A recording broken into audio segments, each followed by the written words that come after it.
There's power in connection.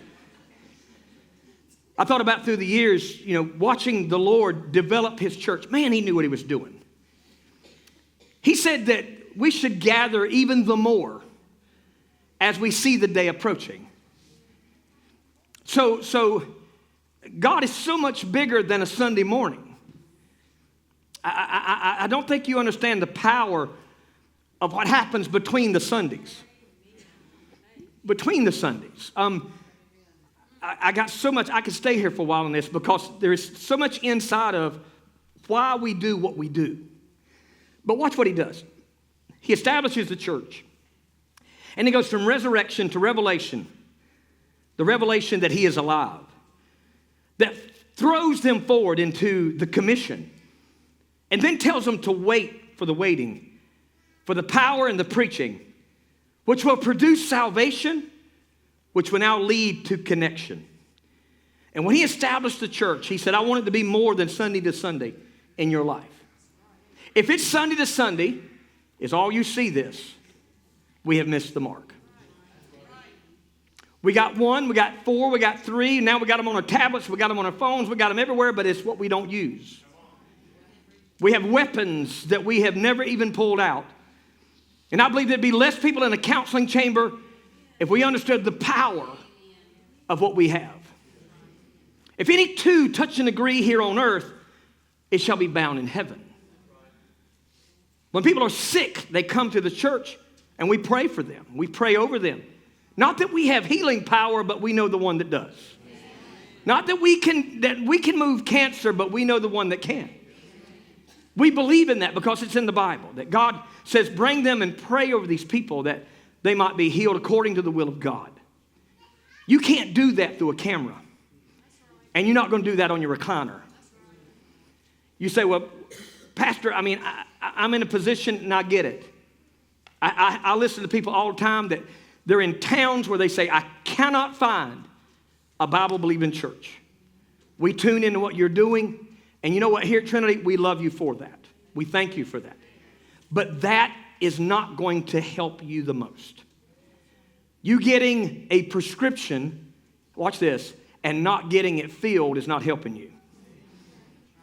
Because you got a prescription, you got to get it filled. The healing is going to come when you gather with God's people. Now let me say this. There's a difference in serving and connecting. Serving is what we do for the Lord. Connecting is what we do unto the Lord. Connecting is how we come together in a body of believers, in groups, in ministries, or otherwise. Let me show you just a few things here on a biblical and a national level. Here's a snapshot. God wanted you connected from Genesis to Revelation. Here's just a few. The Hebrew boys stood the fire because they stood together as a group connected. Moses won the battle not by himself, but because there was an Aaron on one side and a Hur on the other side who held up his arms, and the three of them together won the battle with God. The boy who was paralyzed and he found no way to get to God, he was actually healed. I love what God said. That one's so powerful. If you don't know that story, go read it in the book of Mark. The young man is paralyzed and he is paraplegic so that he can't move.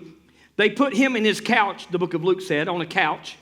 They drag him to Jesus. They rip the roof off the house. They let him down to where Jesus is. Now, can't you see Jesus in a mud hut? That's what we're in. There wasn't a bunch of pine wood and shingles over there. Stones and stuff is coming off, falling down on top of Jesus. Jesus continuously teaches to a home that is filled with people. Outside is filled. People are looking in the windows. There's nowhere to put nobody. That's why they couldn't get him to Jesus. And they let him down to Jesus, and Jesus watches this guy coming down on ropes.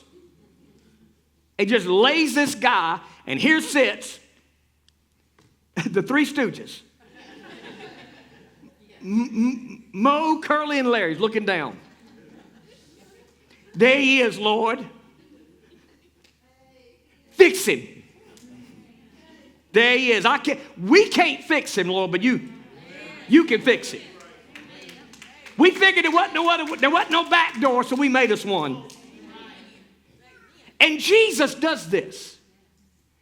And when Jesus saw their faith, he healed that man.